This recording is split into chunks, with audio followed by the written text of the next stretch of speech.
Vous vous apprêtez à entamer un stage en entreprise? Quelques conseils pour vivre la meilleure des expériences. Faire un stage répond à plusieurs types de raisons. Valider un diplôme, acquérir de l'expérience, découvrir un secteur ou un métier qui nous attire.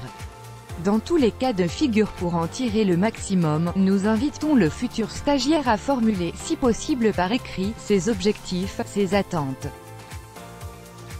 Qu'importe l'entreprise, le vêtement formel est de mise le premier jour. Dans le doute, on privilégiera la chemise ou le chemisier sous une veste, assortie d'un pantalon ou d'une jupe, avec d'autres chaussures que ses traditionnelles baskets. Le vêtement marque votre respect pour la fonction que vous occupez et pour l'entreprise. Il convient donc de soigner son apparence. Les stagiaires de la filière maintenance doivent venir avec leurs blouses et chaussures de sécurité que le lycée a fournies dans un sac à dos. Sinon, tenue de type jeans, sweat, pull. Pas de survêt ou pantalon troué pour des raisons de sécurité. Demandez à votre tuteur de vous présenter à vos futurs collègues. En cas d'indisponibilité, présentez-vous de vous-même en précisant le nom de la personne avec qui vous travaillez, votre service et la durée de votre stage. Vous pouvez aussi doubler cette mesure d'un mail de présentation. Communiquez lorsque vous avez un doute, questionnez votre tuteur. Rappelez-vous, le stagiaire est là pour apprendre. Toutes les questions sont légitimes, surtout si le stagiaire a essayé d'y répondre par lui-même avant de les soumettre à son tuteur. Soyez responsable, essayez de respecter les délais qui vous sont fixés ou que vous avez annoncés dans votre travail, ou si vous êtes absent ou en retard, n'oubliez pas de prévenir votre tuteur. Faites preuve de souplesse. Allez au-delà de ce qu'on attend de vous pour laisser une bonne impression à votre responsable. Il se peut que vos tâches ne soient pas toujours excitantes, mais ne vous plaignez pas et gardez le sourire. Soyez entreprenant. Une fois vos tâches effectuées, ne vous tournez pas les pouces. Pensez hors de la boîte. Que pourriez-vous faire davantage pour aider votre entreprise? Nouez de bonnes relations avec vos collègues, déterminant dans la qualité de votre stage.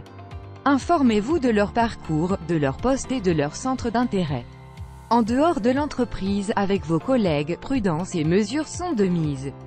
Ne vous donnez pas en spectacle, n'engagez pas de conversation passionnée sur des sujets délicats. La première qualité attendue, vous voir faire preuve de savoir-être. Faire preuve de savoir-être, c'est trouver le juste comportement en entreprise et adapter ses attitudes à une situation donnée. L'entreprise est un lieu où l'on travaille, mais c'est aussi un lieu de vie où vos qualités humaines vont être jugées. Ainsi, les règles de politesse ne sont pas proscrites.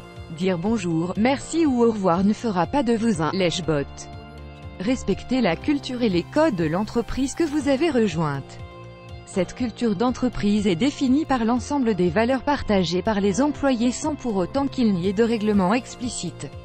Ce n'est pas seulement arriver à l'heure au travail, cela peut également se traduire par des procédures codifiées, des méthodes de travail particulières, des codes vestimentaires. Le défaut principal des stagiaires est l'arrogance. Il est important pour vous deux de trouver le bon équilibre. Être force de proposition sans manquer de respect à l'équipe. Mettre en avant son regard neuf tout en se rappelant qu'on est un apprenant entouré de sachants. Voici un conseil d'expression orale. Au lieu d'affirmer une idée, formulez-la sur le mode d'interrogatif. Lorsque vous êtes en désaccord avec une proposition, nuancez votre propos au maximum. Lorsque le stage est supérieur à 2 mois, la convention de stage doit prévoir la possibilité de congé et d'autorisation d'absence pour le stagiaire. Renseignez-vous auprès des ressources humaines et du service stage de l'école. Pour éviter que votre stage ne se dégrade, manifestez rapidement vos frustrations auprès de votre tuteur et, si besoin, de votre école.